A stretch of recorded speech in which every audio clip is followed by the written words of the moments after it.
You're listening to the Warriorside Podcast, transformational storytelling from veterans and first responders. Tales of triumph, loss, and perseverance. Welcome to the Warriorside Podcast. The stories you hear from our veterans and first responders are reflections of their individual paths that are certain to be different from yours. What worked for their healing and awareness may not work for you. Alternative approaches to health, such as plant medicines and non-ordinary states of consciousness coaching, are frequently discussed throughout these episodes. This is simply a byproduct of the experience of many of our storytellers and is in no way an endorsement of these tools that are clearly not for everyone. In every case, these experiences were executed with mindful preparation, professional facilitation, and supportive integration coaching. We do not recommend or endorse any specific substance or protocol to anyone.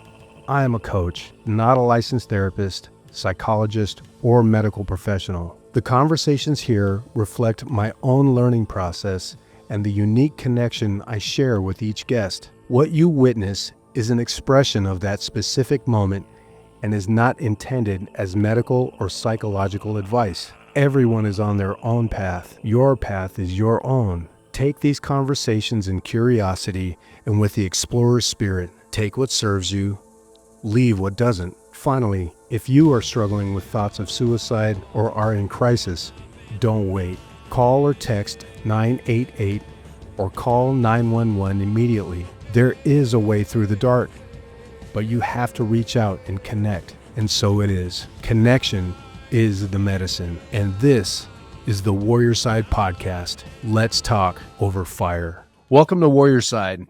This is Diego and Noah, and you're listening to the podcast where we bring you powerful, transformative stories from vets and first responders. Everyone is on their own path. These insights are not meant to be a guideline for your experience, but rather to provide further evidence that transcendence comes through struggle and that we aren't meant to walk this path alone. As always, never forget the most powerful medicine we have available to us as humans is connection. Warriorside is a platform designed to inspire others to step outside of the prison and the suffering of the mind and connect with others to help find their way. Today's guest is Rob Poynter, a retired sheriff's deputy, and his story is one of overcoming adversity, finding purpose, and using his experiences to inspire and guide others. Listen now to his live performance of Transcendence, and stay tuned after his speech as we journey into the depths of his mind and his story. This is going to be an episode you don't want to miss. So picture this. It's September 2024. I'm in Puerto Vallarta, Mexico. I'm a retired deputy sheriff. I'm a former cop. I used to arrest bad guys, put them in jail for drugs. And now, I'm about to take an enormous amount of drugs and step into the unknown. But let me go back a little bit. I'm going to try to take this off. Okay. Let me go back a little bit. So when I joined to be a deputy sheriff, I was all about law and order, protecting and serving. And if I put you in cuffs, you had to meet the elements of the crime, plain and simple. And I thought I knew what I was getting into, but I really had no idea. I have seen a husband kill his wife in front of their 2 children on Christmas Eve. I've seen the aftermath of what happens to a person when they're hit by a train. I've seen people just killed in cold blood over drugs.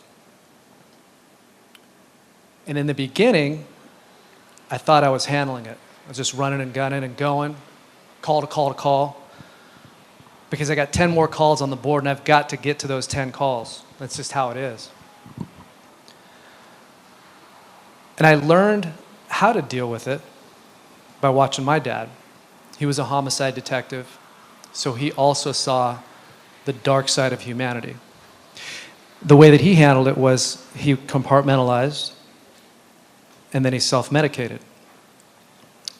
So I watched over his career this slow motion, slow train wreck of self-destruction. And he took about 25 years off of his life. And it literally broke my heart. And I told myself that I was not going to do that to my family. At least not the drinking. But how do I come home on Christmas morning after watching a husband kill his wife, shoot his wife in front of their 2 children on Christmas Eve, sit in front of the tree, open presents with my family, and act like everything's okay? Well, I really couldn't. I was pushing it down, but all of these calls really started getting to me. It started manifesting into something that I didn't even realize was happening. It started off as frustration, and then it led to anger, and then it led to just straight rage, anxiety. But then life threw me a curveball. November of 2018, I was riding my county motorcycle home. I saw a fresh green light up the road. I gassed my hog, prepared to take a right-hand turn that I'd taken hundreds, if not thousands of times before. As I got into my turn, I didn't realize there was a slick substance on the roadway. My hog started sliding, and then it caught traction, and it threw me into oncoming traffic, and it slammed me down to the ground. And I realized, or I quickly felt my thumb was on fire. I was like, oh man, what is this? So I looked down, it was swelling, tried to grip, couldn't. And I thought, this isn't good because this is my gun hand. I tried to look around, tried to assess, but it felt like someone just jammed a steel rod into the back of my neck. That's what happens when you land on your head. But the kicker was my left arm. I tried to lift it up. It felt like a hanging piece of meat. I could feel the inside of my shoulder all tore up and my bicep torn up. And that's when it hit me that I was pretty hurt. This wasn't one where I was going to rub some dirt on it and go back tomorrow. So I asked the officer who arrived on scene if he would call my wife, because we lived right around the corner. And Kim arrived on scene, and she assessed that there wasn't anything fatal. But the first thing she said to me was, Robbie, I think this happened for a reason. And I snapped back and said, yeah, I took the corner too fast. I'll be back to work on Monday. And that was just pure ego and adrenaline or something. But there was no way I was going back to work on Monday. And in fact, I never went back to work. And Kim meant something a little bit deeper. And she was right, like she's usually right. With the subsequent surgeries that I had to my thumb, my shoulder, my bicep, and both of my knees, I had something that I had not had in years, and that was stillness.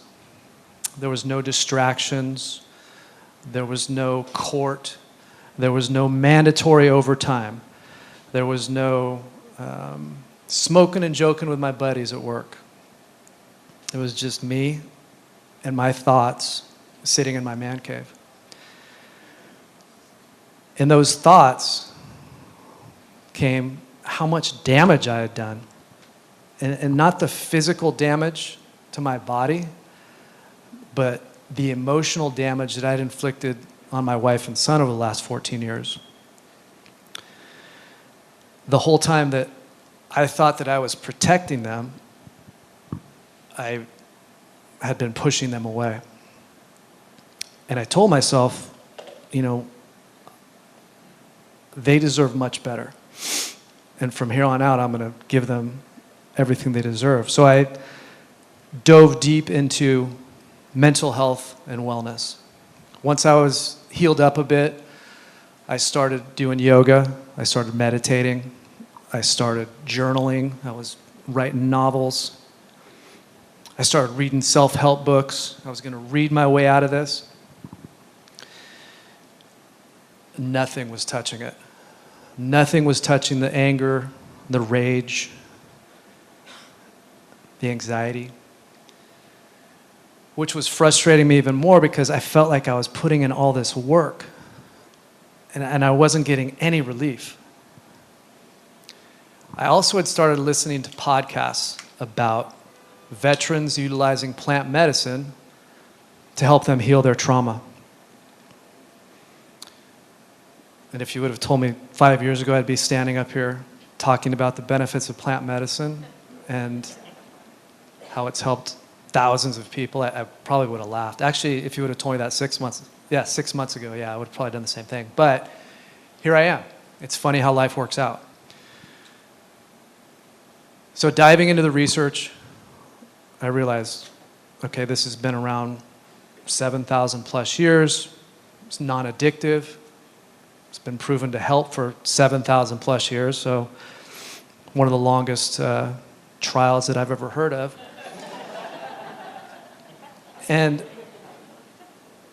all kidding aside, this all hit me like a ton of bricks, because this was not, the drugs that I had grown up being against, or the illicit drugs I was arresting people for and putting them in jail. This was not meeting the elements of a crime. This was not criminal. This was medicine. So I wrapped my head around that. And then the next paradigm shift for me was, I think I need this medicine in order to get my mind right. So I reached out to an organization called the Siren Project, which was started by first responders, for first responders who are going through what I was going through. They educated me, and more importantly, they gave me a sense of community, because I was feeling very alone at that time. They prepared me and facilitated sending me to a plant medicine retreat. That medicine retreat in Mexico I talked about in the beginning. In part of that preparation, they talked about surrendering and letting go. My cop mind, I can't surrender. If I surrender, I die. I don't make it home to my family. But I was eventually able to work through that. And I'm so glad that I did, because during my psychedelic mushroom journey, I was able to step outside of myself, look at everything with a completely different lens. I was able to communicate with my wife, my son, my dad, my grandparents. I could understand their pain. I could understand my pain. I was able to realize something that's so simple, and I'd heard it, I'd said it, but that we're all just doing the best we can. I'd said that many times, but I didn't feel it. And now I felt it in my heart.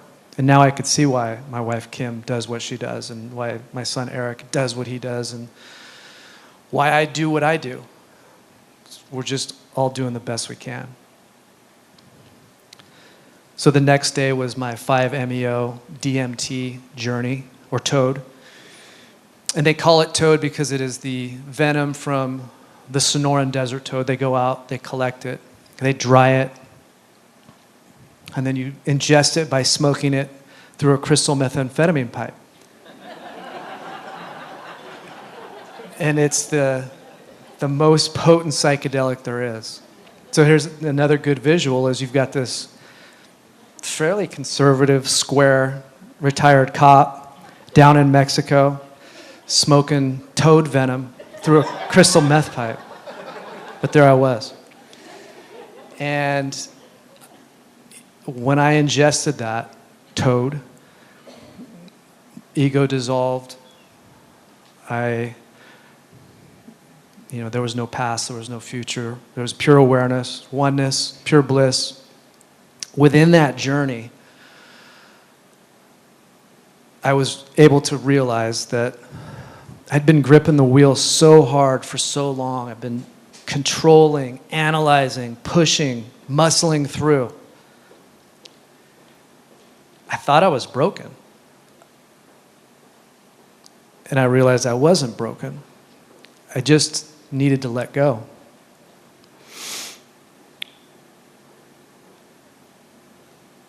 And the vulnerability aspect was something that I wouldn't have been there if I didn't realize that that vulnerability is strength. I always thought, yeah, vulnerability, that's for someone else. That's not me. Or maybe that's me down the road, but it took much more strength for me to raise my hand and say, yeah, I need help, than it ever did for me when I used to just cross my arms and say, no, I'm good, I'm cool. When someone was reaching out to me when they saw that I needed help, and that was actually weak.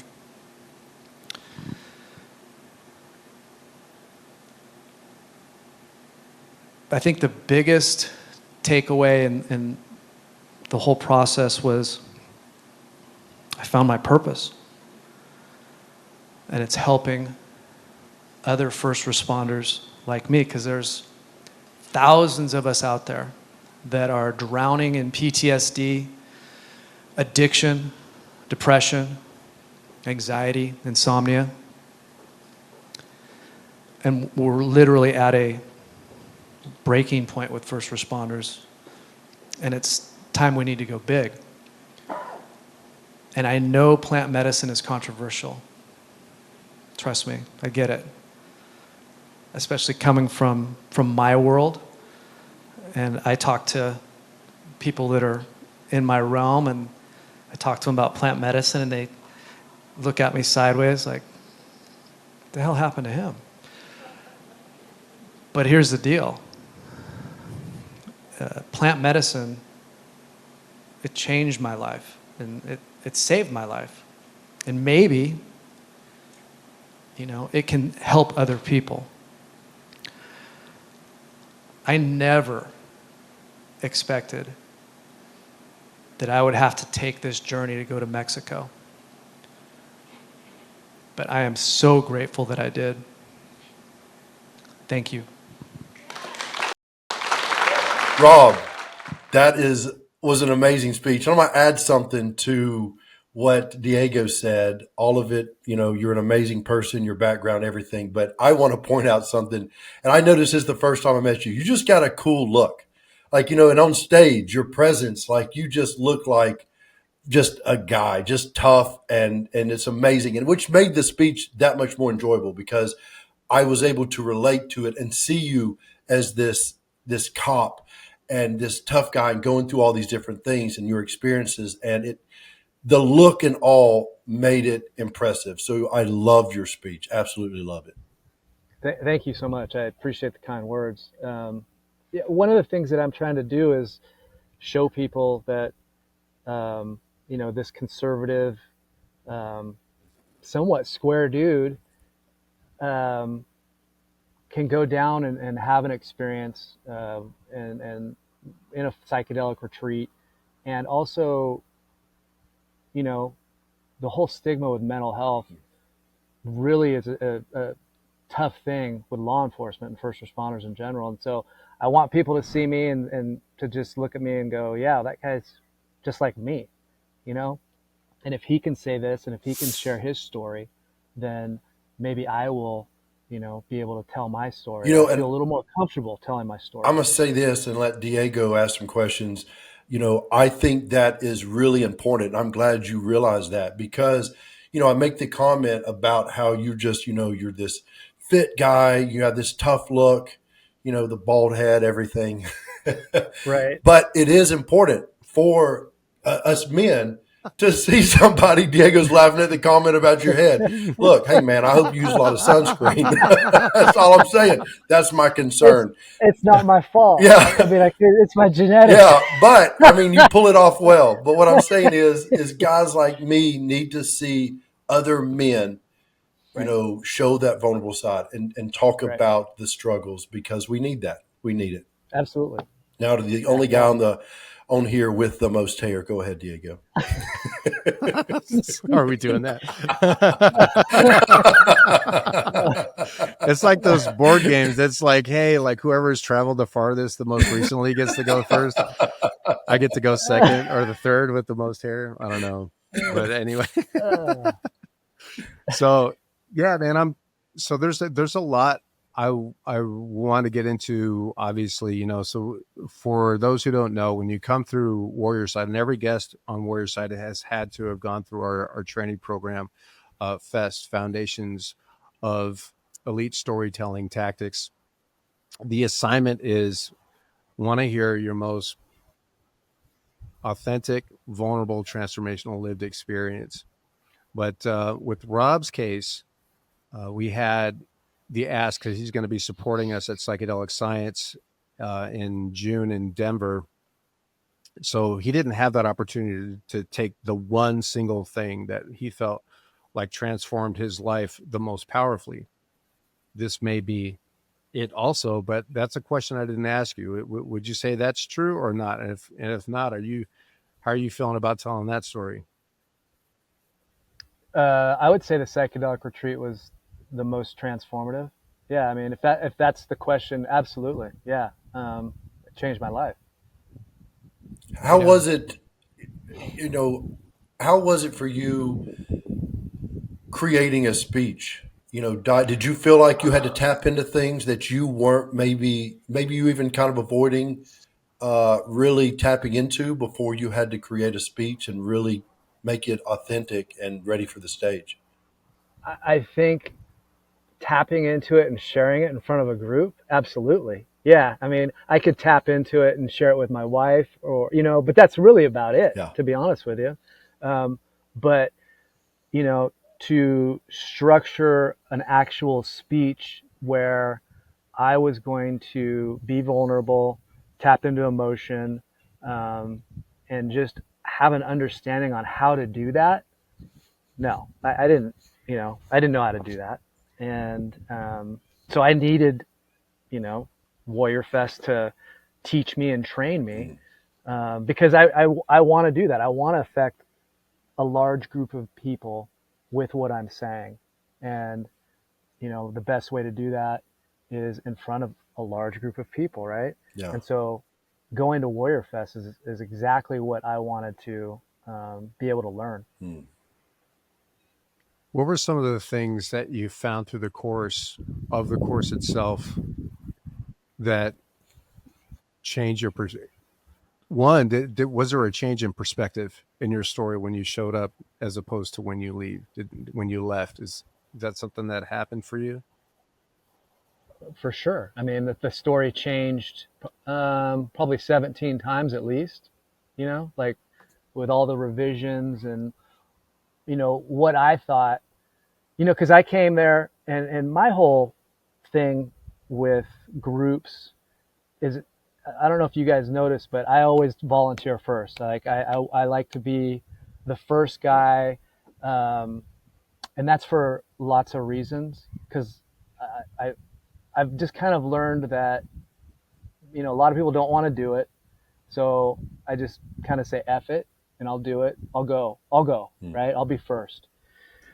So I volunteered first to do my speech. It was like the first day, I think. And from, that speech to the House of Blues was completely different. And my whole style was completely different. And, Diego, and kind of talking one-on-one with you, I think, from my background of being in law enforcement and kind of teaching a little bit, I had more of a teacher kind of tone. And also when I'm, dealing with a scene or something like that, I've got to, I'm talking at people. And I think that, from the very beginning to the House of Blues, it was a huge transformation, because I didn't know how to do all that stuff. And I didn't have the feedback from, a professional like Diego and a professional like John to even understand that. So no one ever told me, that, you're coming across like you're teaching, or you're coming across like you're telling the story. We want you to, share your story and make the story be the star, not me. So that, yeah, a tremendous amount of knowledge just from that. I've got to say, as I was rewatching the video of you speaking, I wanted to find things to maybe critique. and say this or that. And I'm not going to critique anything. One of the things that I was paying attention to was your stage presence. And it's funny you say that you have this teaching side of you, is the way you probably do a lot of courses in your job. You've been doing it for a long time, so you've probably done a lot of that. I remember as we watched it, I remember thinking you came off like a professor that was sharing information with the room, not in a bad way. I know you were saying you were Right. trying not to sound like a teacher, but there was a Right. side of you that actually was very comforting to watch as you were on stage. You could see you thinking. And what was really good is people have a hard time not saying or ah when they're thinking, and you don't do that. You're not afraid to pause and hold that pause, even if you're gathering your thoughts, because that pulls the audience in. And you did that really well. That was one thing I noticed in the speech that was really enjoyable to watch, is how you just conducted yourself on stage. It was really well done. But the professor thought popped in my head, and when you said Right. teaching, I was like, oh yeah, that makes sense now. Well, the pausing is from listening to these guys.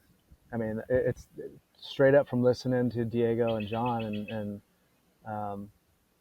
yeah, I mean, as I was practicing for this presentation with my wife, she heard the presentation probably 500 times. Yeah, she could give the speech.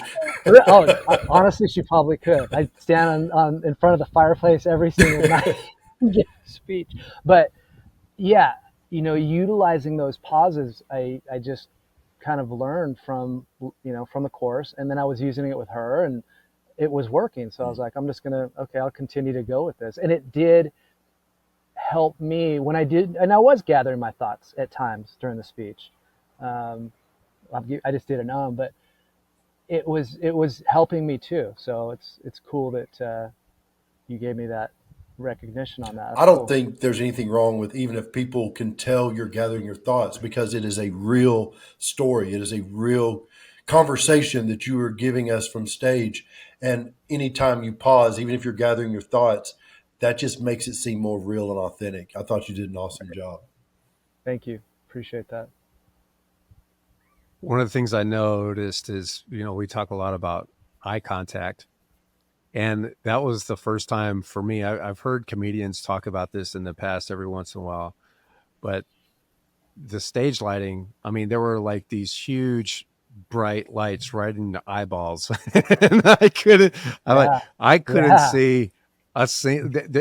I could see shadows of like maybe the two front people in front of me in the front of the line, and all the rest of it was like this bright mist thing.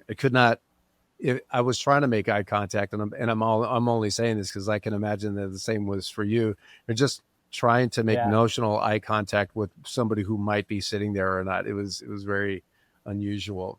I mean, it kind of helped too in the very beginning. Stepping out on stage, I was just like, okay, I can't really see anybody, but I could see the very front row, like you're saying, a little tiny bit. And so it wasn't so intimidating. And so, I was thinking the bright lights kind of helped in the beginning. So then you just pretended you were in front of your fireplace. Exactly. I was talking to my wife down there in the front. Yeah, exactly. Rob, I want to ask you, and of course this has always applied and will always apply for the rest of our lives together. You don't have to talk about anything you don't want to talk about, but I'm curious to know, there's so many things to talk about in these stories, and there's just with the way these talks go, we only have a limited amount of time, but I'm curious to hear more of your experience, what happened on that Christmas Eve, if you care to talk about that. Oh, yeah. So it was a slow Christmas Eve, and I was like, sweet, and we had actually, all of my beat partners and everybody that was on shift, we were actually at a community hall kind of dinner, and they were, giving it for us because we were working Christmas Eve, and about 9 o'clock, we got a call of a shooting. And, when you get a call like that, it's like, everybody's going, right? So we arrived on scene, and it was a mess, so you gotta make the scene safe.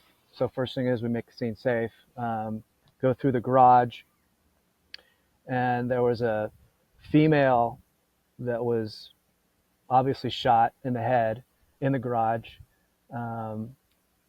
Go inside, there was a male, 2 kids. And to kind of wrap the story up, we made the scene safe. The husband and the wife were going through some sort of either a separation or something. The wife had gone to a Christmas party with their 2 children, a family Christmas party. The husband was waiting for them in the garage and shot and killed the wife in front of the 2 kids. And, in that type of situation, you work. I mean, it's just kind of, you go into your training and you just work. And, you separate the kids. Obviously, we take them to the neighbor.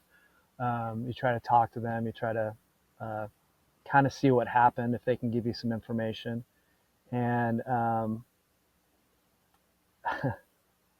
yeah, it's just kind of thinking about it. It definitely that was probably 2012 or 2013, but that changed my Christmas forever. Mm-hmm.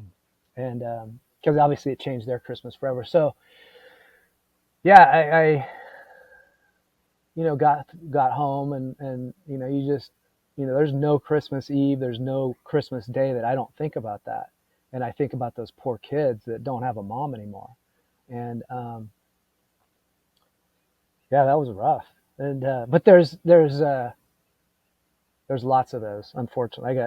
I got other stories like that, but that one was one of the ones that really I had to push it down, and I pushed it down for a long time. And because when you're in this job, you have to push it all down, because you got to keep going. You got, like I say in my story, you got 10 more calls waiting on the board that you have to get to. And there's no time to, really debrief at all. I mean, you try to debrief a little bit. We'll try to debrief. I mean, if it's an officer involved shooting or something, you'll do a debrief. Not that was like an everyday occurrence, but that wasn't one where we're gonna, call a counselor in and we're all gonna debrief. That's just one where you're gonna have to rub some dirt on it and keep on going. And but obviously it registered with me. I know it registered with everybody. That was a tough one. Yeah. This morning, I ran into an old friend, and she was telling me how she's about to get married, and it's this veteran, and how he just recently started going to therapy, and it started bringing things up, and it was affecting him at home. Like, it just triggered things. Yeah. And I told her, I said, you know what? That's part of the process. It's like putting alcohol in an open wound. Sometimes, that burn is what you need. Yeah. Did you experience any of that as you were creating your speech, as you were going through having to relive these things? Just like right now we're on a podcast, but like when you were at home with your wife, did it bring a lot of things up? Did it open up a discussion that you and your wife had? Yeah. I mean, and it's all good to get it out too. So every time, we're having that conversation, it feels good to, obviously it hurt, just like right now, it affects me, right? I mean, you guys can see it. But I also know that after this conversation, I'm going to feel good too. And yeah, it definitely, during the whole process, because I had some backup stories too that, Diego had said, hey, be prepared to, if it goes sideways, pull this other one out or something like that. So I had some other ones too that were even like a little bit tougher than that one. But it helps to talk about it, and it helps to, share it. And even if it's just with my wife, because my wife has been through everything with me. She was a dispatcher, so my wife at sometimes was dispatching me to those types of calls. And so she has a real good understanding of what I went through. Unfortunately, not a lot of people have that mechanism where they can go home and they can debrief. And so it helps to tell stories and to do, what I did at Warrior Fest and prepare and get through that stuff. It does help, I believe. And because I do a lot of podcasts too. And every time I share stuff, I feel better. Yeah. I get it out. So to me, it's the same thing when I'm telling the story. I feel better. It's not all, jammed down inside of me. I haven't, it's been pushed down for so long. There's a famous mental health physician. His name is Dr. Gabor Mate. And he is an amazing guy. Much of what he says seems to be things that I have found in my own journeys to be true, or at least holding space with coaching other veterans and that kind of thing. And the one thing he said that really resonated with me is they hooked up leads and electrodes to their patients while they were receiving therapy, and they noticed that they could actually see the brain healing during these sessions. And the biggest spike in the healing that these patients were experiencing wasn't when the therapist was saying something very profound. It wasn't when they were utilizing tools that the therapist was giving them. It was simply when the therapist was just sitting there and holding space and just receiving them as they are, as long as it was in a place of non-judgment and just entire and total acceptance. That was literally when the patients were experiencing the most healing.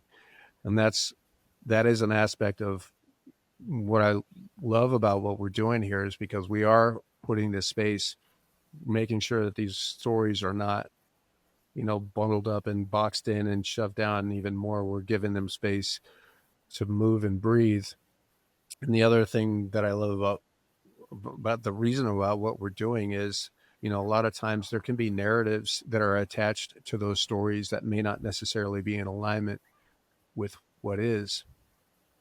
They can be more attached to the illusion of the mind. And the mind is capable of creating all kinds of things, sounds, sights, smell, all of this stuff. And sometimes when we have really traumatic experiences, the thinking mind is on overdrive, just creating and trying to protect and all this stuff and creating narratives.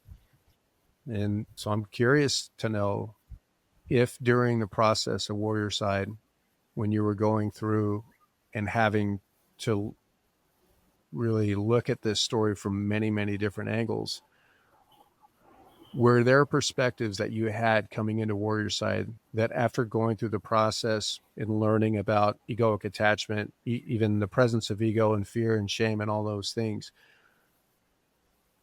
do you recall any moment where you said, well, what I used to think, maybe not so, but this is something that's more fully in alignment with truth? Did that happen in your experience at all with your story? Ooh, that is a tough question. I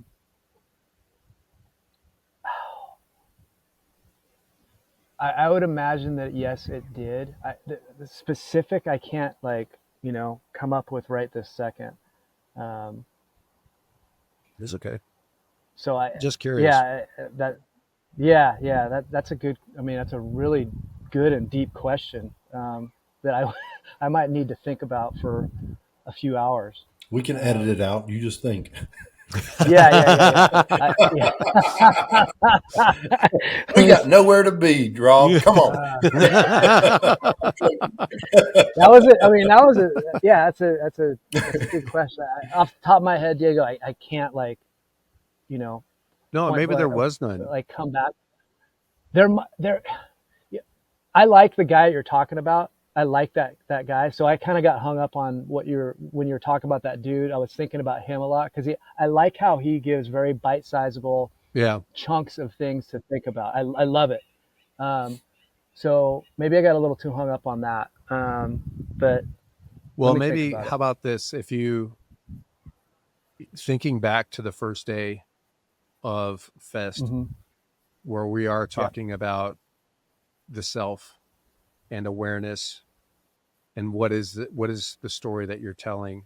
Does anything come to mind that you learned that day that you didn't necessarily consider before? Oh, yeah. I mean, there are things that are on a conscious level that, I talk about. I say vulnerability is strength. Um, and you kind of hit it home for me about,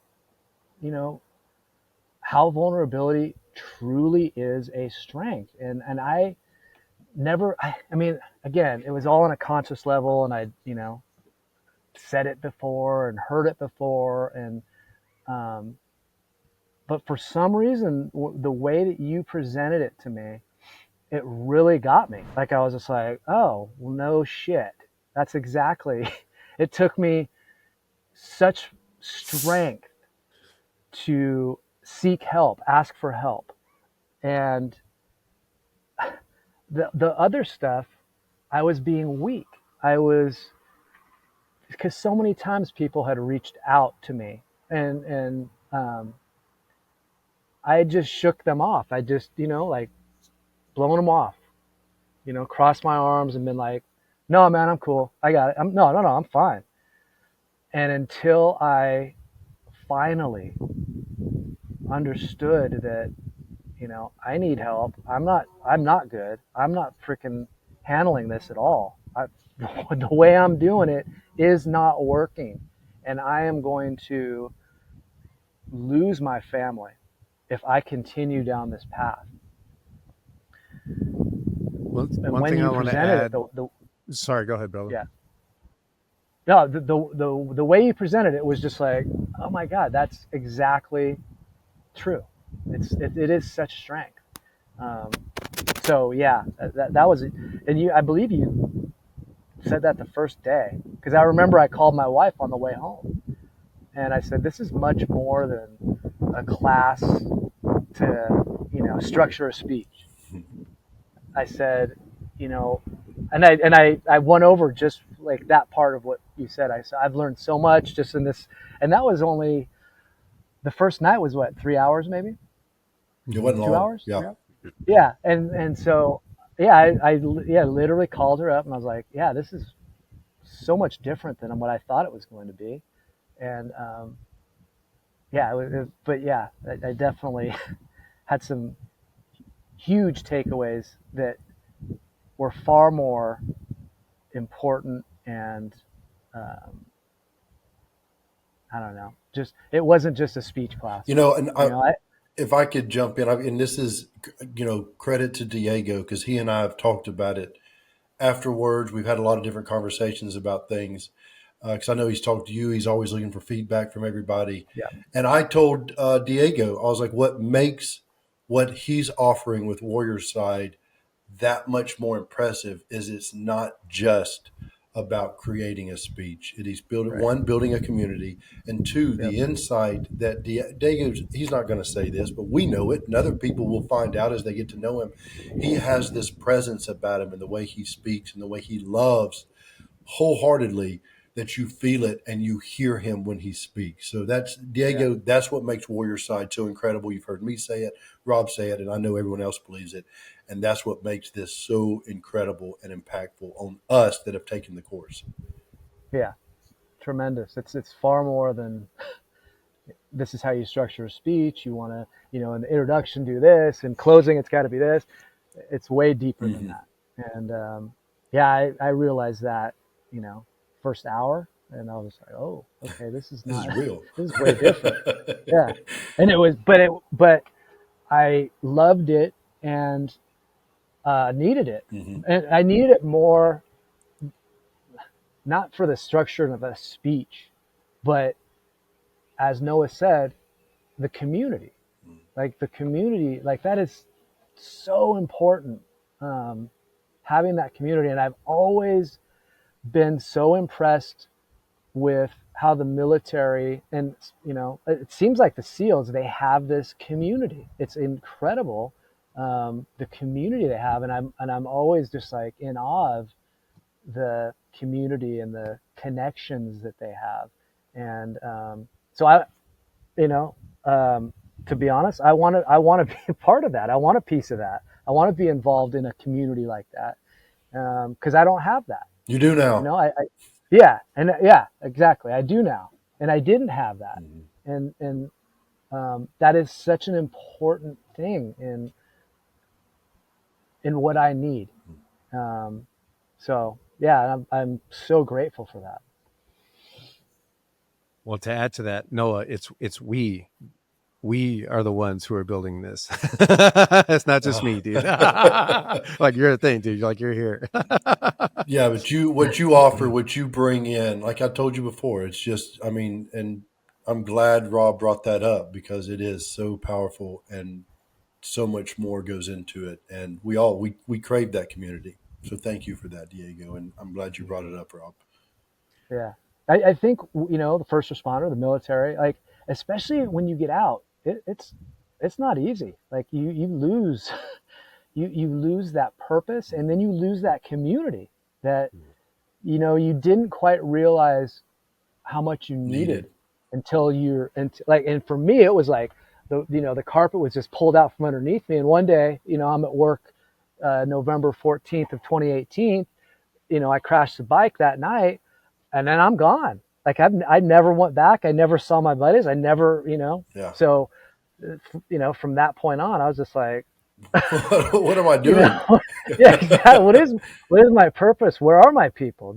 I'm not going to go get coffee at midnight over at Starbucks and meeting up with the boys. You know what I mean? I'm like, Yeah. And smoking and joking, and it was just like, whoop. So that's extremely important for first responders, and I believe the military as well. And I know Diego probably has a question, but you mentioned your purpose, and in the speech you mentioned you found your purpose. And this may be personal. If you don't want to share it, that's fine. But what did you realize from that experience, from going down to Mexico and doing 5-MeO DMT? What purpose did you come to a conclusion to? I came to the conclusion that obviously my story is unique to me, but I don't think it's far off from a lot of people. It's not. Right? Yeah. And so what I realized is that, hey, I can share my story with people, and since I don't think it's that far off from other people, they're going to go like, oh shit, man, Poynter feels like that too. Oh, okay. If he feels like that, then maybe I can talk to him, or maybe I can, seek out the same tools that he's using. I just want to basically affect people that are like me, or actually anybody. Yeah. But the guys though that are like, keep it inside, don't want to say anything, feel like it's a stigma to say anything. They don't want to get that, or they don't want to say anything because they're not going to get that special position. I just want them to like look at me and go, dude, I remember Poynter, and yeah, he was very squared away, right? I mean, if he's saying this, then I feel the same way he did, because I have had this now, and so it's cool because I've had people reach out and be like, dude, that's exactly how I felt. That is, I was so hoping that was going to be your answer. I didn't know if you were going to be like, I really got into knitting. I didn't know what it was going to be. Well, that you said I could talk about anything. I don't want to talk about that because I did. No, but honestly, man, I'm an open book, so you don't have to say. Yeah, but no, I'm like, that answer is perfect because just like I said in the beginning, was like, you have this presence about you, that you carry yourself well, and that is going to really connect with a lot of other men that, struggle with vulnerability. We're always trying to be the tough guy, whatever's Right. caused it, childhood, Yeah. whatever that Yeah. caused us to Yeah. always be like, no, I cannot, Right. let my armor crack. And it's like, no, sometimes you got to take that armor off. It can't repair Yeah. itself. You know what I mean? Right. And that's, Yeah. we should write that down. That one may be a good one we use in a speech. That's a good quote. Yeah. But like it is, I think that I love that is a purpose that you discovered because you are going to make a huge impact that way by doing it. Yeah, I hope so. I hope. I mean, the goal is like one person. You know what I mean? Yeah. Like that was like, that's what I'd like to do. Love Is it. like, hey, if I can one person, that sees me and like go, wow, okay, yeah, if he feels like that, and I feel the same way. Yeah, that's the goal. There's a couple of things. We only have about 15 minutes left or so. One, you said something before about vulnerability, Rob, that I think is important to deeply, deeply, deeply, deeply understand as you or anyone is getting deeper into this understanding of what it is to be vulnerable. And it's when you get to the idea, or at least starting to open the door to the idea that vulnerability is strength, it's very, very common to have sort of like a rebound reaction and like, oh man, I've been weak my whole life. I've been taking the easy road out my whole life. It's really common to think that. And when you look at the idea of truth, what is true is always true.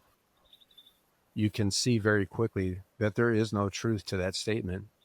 There is no weakness. You can imagine yourself being in these times where, that doesn't bother me, and see where the weakness lies, because it's not there. And the reason why it's not there is because you're still sustaining this barrage of the mind, or at least defending against it. So not being vulnerable is not a weakness. We've heard, especially the talking heads, they have like this really common thing that says, choose your suck or choose your hard. Be vulnerable and go through the painful process that is to open the self up in order to transcend and heal and experience what it is to be powerfully at peace.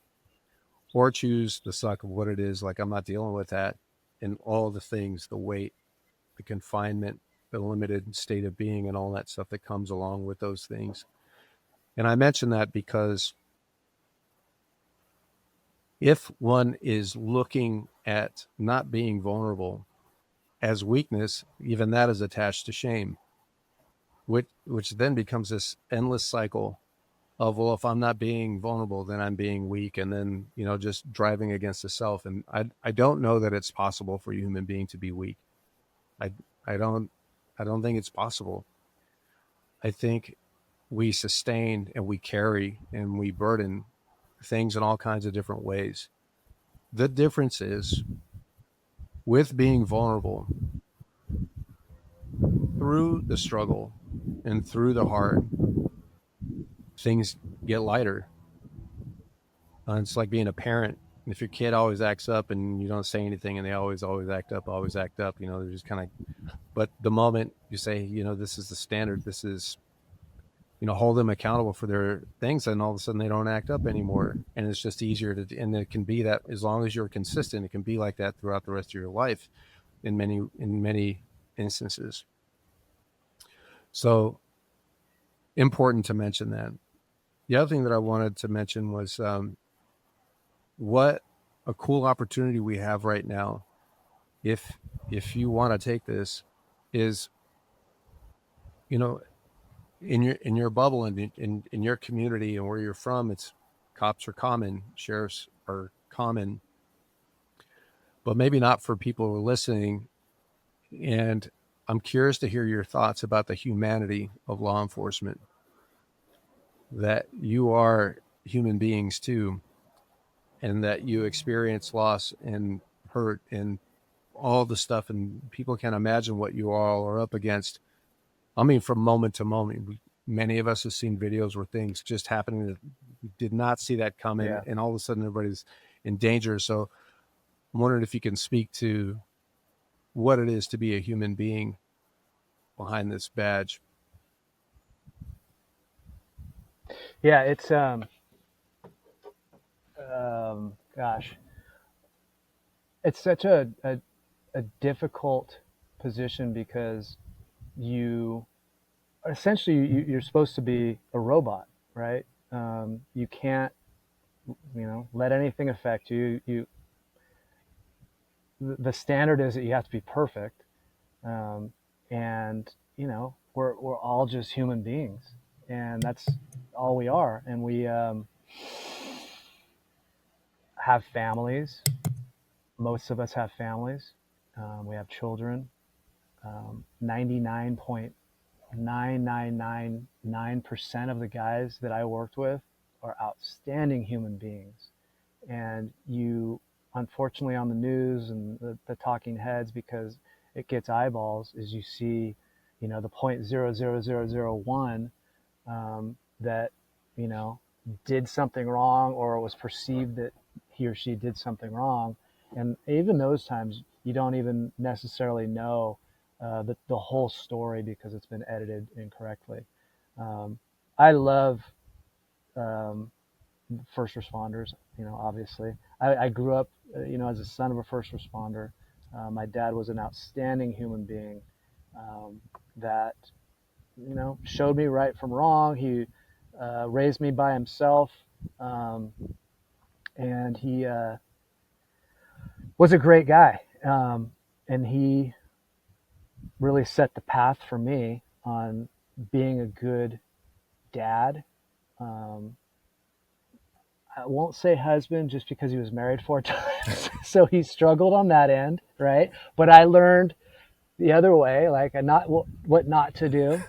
Um, but he loved me so much, and he was such a good dude. Um, and but there's a ton of really good people in law enforcement, and I think that they just get hammered, and it's a very difficult job because you have, if it just it kind of depends on what's going on politically, but it's a very easy target, to blame law enforcement for I don't know, we'll say 2008 when the pension situation happened in California. It was law enforcement's fault, and you know we got to get money back from their pension.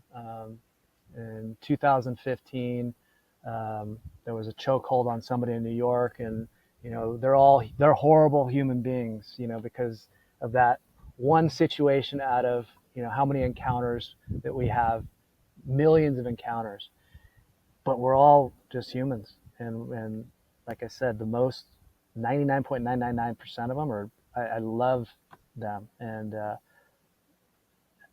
in my career, um, I honestly can say I've never seen anybody um, cross the line of corruption or anything like that. I'm not saying it doesn't happen, you know, but the people that I was with, solid human beings, the supervisors that I had, I'm so grateful that I had them. And yeah, I mean, we're human beings, and we do make mistakes, and unfortunately, there's no leeway. Um, According to the public and politicians, and it's a very difficult job, and I tip my hat to them every single day, not just because I was a deputy sheriff, but I know how it is, and I still talk to them, and I know what they're going through, and it sucks to be you know going into this position because you want to help people and um, protect them, and then you know, then you're in it for a while, and it seems like they're all against you, and it's a hard thing because you go to calls. So if you think about this, like I worked at a pretty busy patrol duty station, and I worked on the weekends and I worked midnights. So I'm getting like 10 to say 25 calls a night I got to go to, and you know, at least one of those people that I'm going to that call does not like me, right? So I got to deal with that over and over and over and over, and that's not easy to deal with.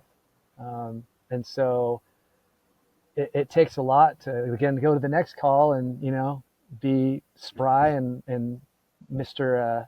Happy, or change gears and do what you have to do. But it's a very difficult position that I think if people maybe came out and did some ride-alongs, or did some a simulator or something like that, they would have a much better opinion than what they think they know or what the politician says is going on. It would be really helpful, because it seems like the job that gets the most advice on what they should do is law enforcement, and they have no idea. It's so. I hope that answered. I think that was a great answer.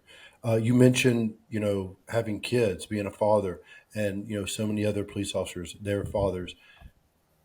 What would you say? Did you get anything out of your 5-MeO DMT that afterwards, did it change your relationship with your children? Like, I have 4 kids, and I have older kids and I have younger kids, and there's been Mm-hmm. different stages of my life and how I've parented. Mm-hmm. Did you see a difference in that? Absolutely. Yeah. Yeah. I mean, oh man, I think because of my job, you guys, I micromanaged my son because I was so afraid of what I saw, and I didn't want that to happen to him. This makes me emotional. You guys are killing me today. No. All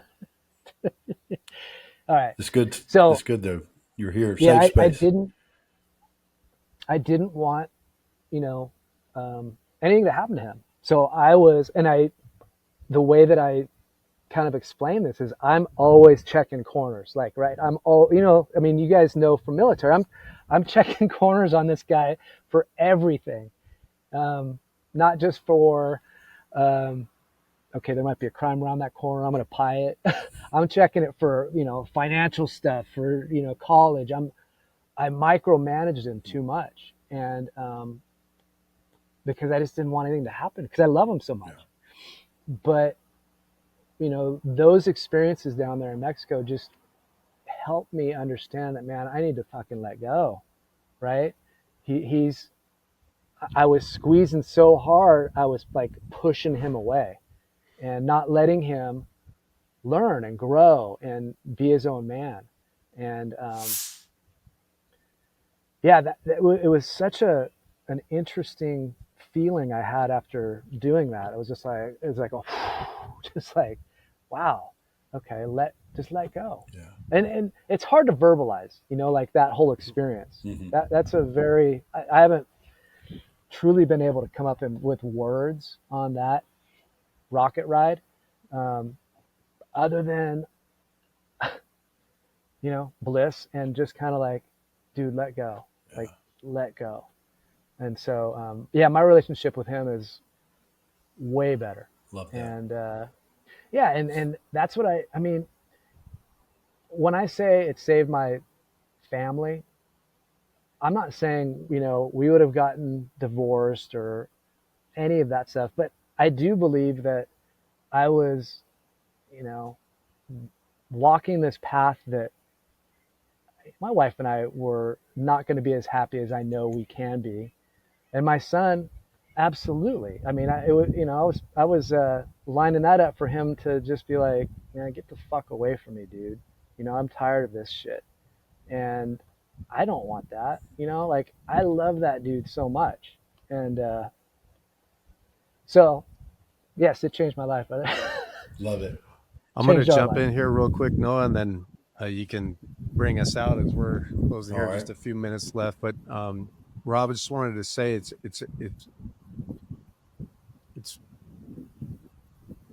going back kind of to like the first day in class and starting with the self. It's our cultural understanding of things, and we say, it's because of the police department that I learned this way, and then so now I know how to protect my kids. And really, in the end,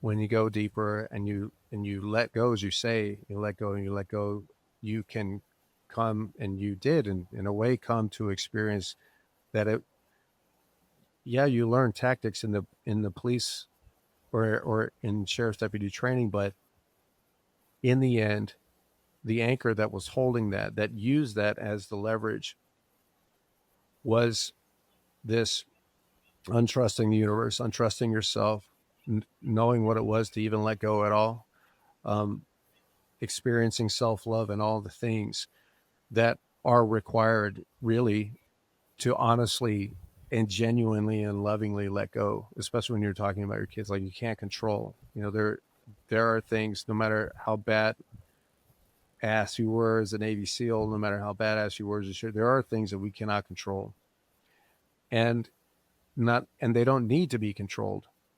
They can be, and this is really where the powerful work comes in. They can be simply observed, and your children can be simply observed in this way and not controlled as though we're going to control the kind of humans that they become. And the reason why I mentioned that is there are so many dysfunctional and broken relationships between children and their parents because their parents want them to be a certain way, and that's not their path. And so, yeah, for sure, it's you love, you want to protect, you pie in the corners and everything, and in the end of the day, that's all suffering that you're experiencing, and then the son is downhill from that suffering and experience. How come I can't be? So I love that you had that experience with 5-MeO. We're able to release those things, and letting go is not, you can hear those words all day long, but it means is something completely different when you genuinely, actually, to the cellular level of it, experience what it is to actually let go. And yeah, I'm just really grateful that you had that experience as a dad. Me too. Well, I mean, if someone, can't watch this little podcast and realize that Warrior Fest is a little bit more than just structuring a speech, I don't know, what else to say, because just, Diego, by listening to what you just said, I mean, this is so much more than learning how to structure a speech and story. And I appreciate you so much. And I, just even doing this podcast, I feel good, right? Like, and hearing your words and your wisdom, it's priceless. With that, what you're creating, Diego, is a beautiful community. And if you're listening to this podcast, we are building a beautiful community. And if you enjoy this podcast, please share it. This is another of many that are going to come out. Me and Diego, today we have our guest, Rob Poynter, who is a county sheriff that, had a transformational experience on plant medicine and shared it on stage. And we're so appreciative of you coming on. And if you are a first responder, if you're a veteran and you're interested, go to warriorside.org. If you know someone that is a veteran or a first responder that could benefit from this, go to warriorside.org, share it with them. If you want to help support this program so we continue working with first responders and veterans, learn their story, be part of a community, and get over that hump of life, warriorside.org. This can only happen with you out there donating and making this happen. We want to reach as many first responders and veterans as we can. And I'm going to say it again, warriorside.org. And I really appreciate every coming on and listen to the Warriorside podcast. I appreciate it. I know Diego does. And of course, thank you, Rob, for coming on to this week's episode. Thank you, guys. I appreciate both of you so much. Thanks for listening. Be sure to follow on Instagram at The Warriorside.